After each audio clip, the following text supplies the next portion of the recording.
So, hello, dear aspirants. I hope you all are doing great, superb, and awesome. Welcome back to the channel. My name is Vandita Tripathi.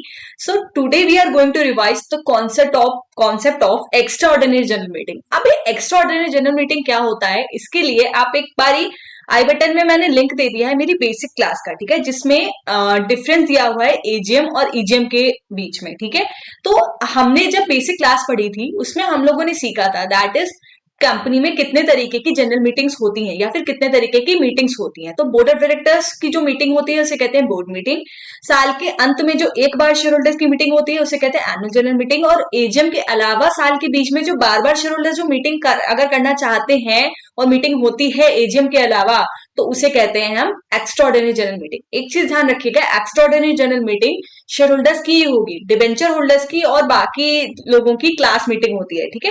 तो extraordinary general meeting का मतलब है a meeting other than AGM is known as EGM, ठीक है, that is extraordinary general meeting. अब law में section number 100 जो लिखा हुआ है कंपनीज एक्ट का, जो सेक्शन नंबर 100 है वो डील करता है ईजीएम से, ठीक है। सो कंपनीज एक्ट का जो सेक्शन नंबर 100 है वो डील करता है calling of extraordinary general meeting, ठीक है। तो सेक्शन नंबर 100 को पढ़ते हैं, फटाफट से खत्म करते हैं, ठीक है। तो section number 100, yes this is it, ठीक है। देखो कितने क्रक्स नोट्स आप लोगों के लिए बनाए हुए हैं सारे, ठीक है। ये सारे ही notes straight from the bare act हैं। आप लोगों के पास जो भी नोट्स है, जिस भी टीचर की बुक है या फिर बेयर एक्ट है, आप इस सारे नोट्स को वहां से टैली कर सकते हैं। यही सारी लैंग्वेज आपको वहां भी मिलेगी, ठीक है। अब सेक्शन नंबर 100 बोलता है calling of extraordinary general meeting, ठीक है। तो all general meeting other than AGM, AGM के अलावा साल में जो भी मीटिंग होती है वो एक्स्ट्राऑर्डिनरी जनरल मीटिंग होती है, ठीक है। अब एक्स्ट्राऑर्डिनरी जनरल मीटिंग कंपनी क्यों बुलाती है, ठीक है। फॉर एग्जाम्पल कंपनी की एजीएम तो कंपनी के आखिरी में होगी जाकर के, जब साल खत्म हो जाएगा। शेयर होल्डर्स को अगर आज मिलना है, ठीक है, साल के बीच में कहीं मिलना है तो क्या करें, तो कंपनी कराती है एक्स्ट्राऑर्डिनरी जनरल मीटिंग। अब लॉ में सेक्शन नंबर 100 में जैसे एजीएम, सेक्शन 96 में जैसे एजीएम का टाइम पीरियड वो सारी चीजें लिखी हुई थी, वैसे ईजीएम की लिखी हुई होती है, ठीक है।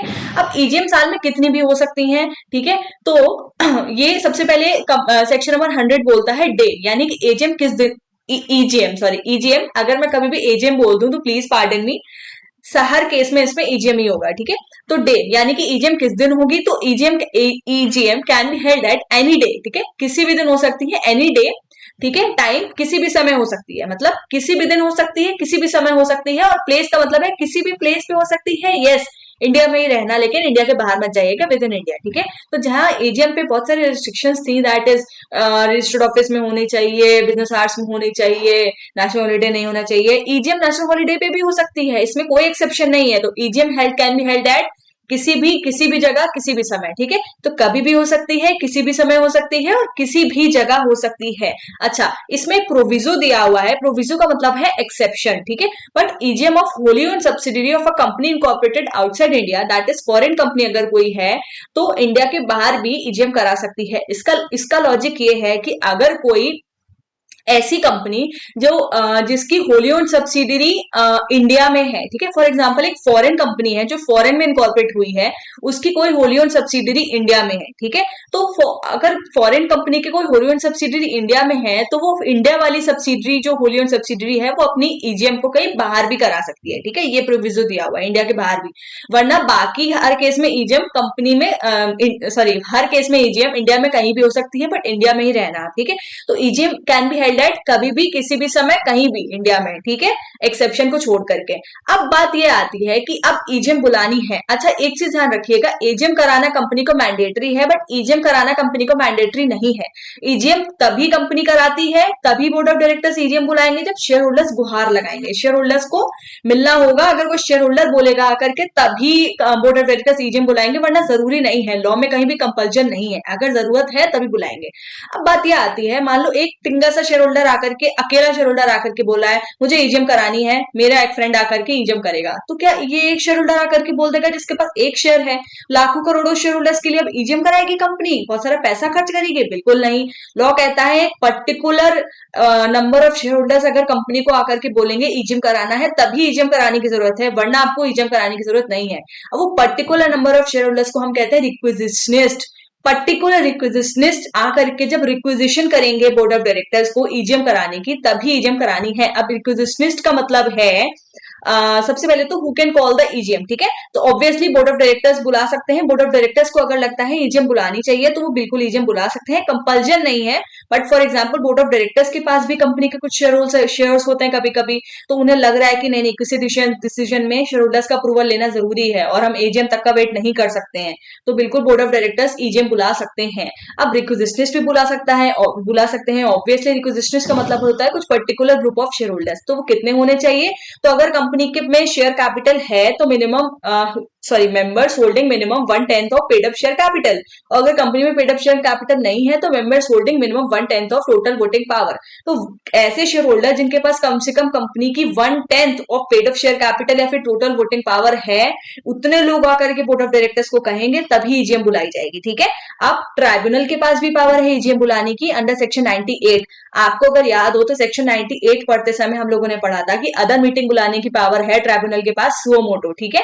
जब हम लोगों ने सेक्शन नंबर 98 पढ़ा था तो हम लोगों ने सीखा था दैट सुओ मोटो भी ट्राइब्यूनल के पास पावर है ईजीएम बुलाने की, ठीक है। तो ट्राइब्यूनल अगर चाहे तो ईजीएम बुला सकते हैं। तो ईजीएम बुलाने की पावर एक तरीके से 3 लोगों के पास हो गई, board of directors, requisitionist and tribunal, that is NCLT under section 98। अब रिक्विजिशनिस्ट हम लोगों ने पढ़ लिए कितने होने चाहिए। तो अगर कंपनी के पास शेयर कैपिटल है तो members holding minimum 1/10 of the total paid up share capital. अगर मेंबर्स के पास कंपनी के पास शेयर कैपिटल नहीं है तो members holding minimum 1/10 of total voting power. That is अगर मेरे अकेले के पास भी अगर 1/10 ऑफ टोटल वोटिंग पावर है तो मैं अकेले भी जाकर के बोल सकती हूँ। बट अगर मेरे पास एक ही शेयर है तो नहीं, जब तक 1/10 नहीं होगा तब तक रिक्विजिशनिस्ट में मैं काउंट नहीं होंगी, ठीक है।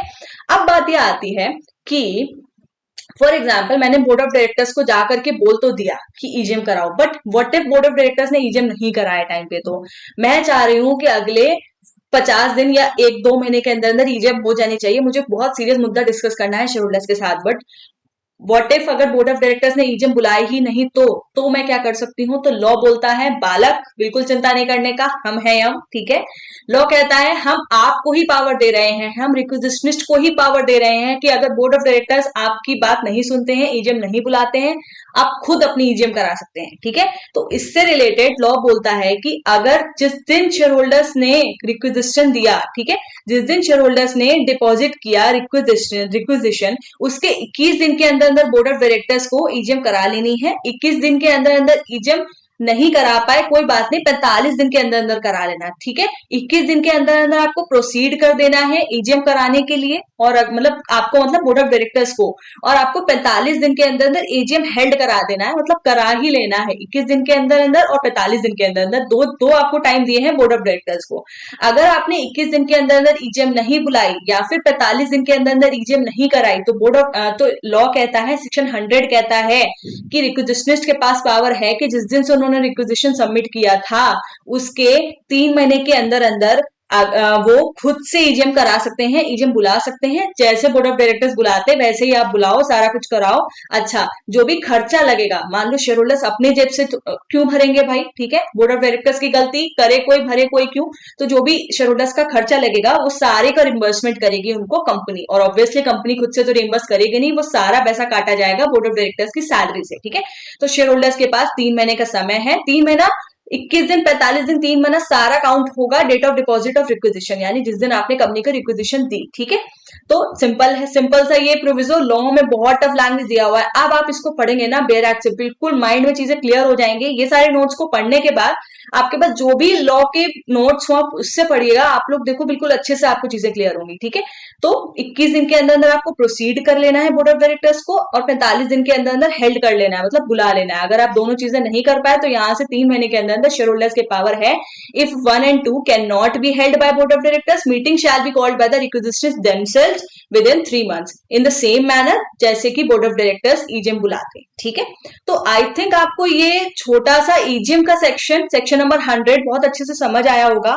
कोई भी डाउट हो, कोई भी कंफ्यूजन हो, do let me know on the comment section.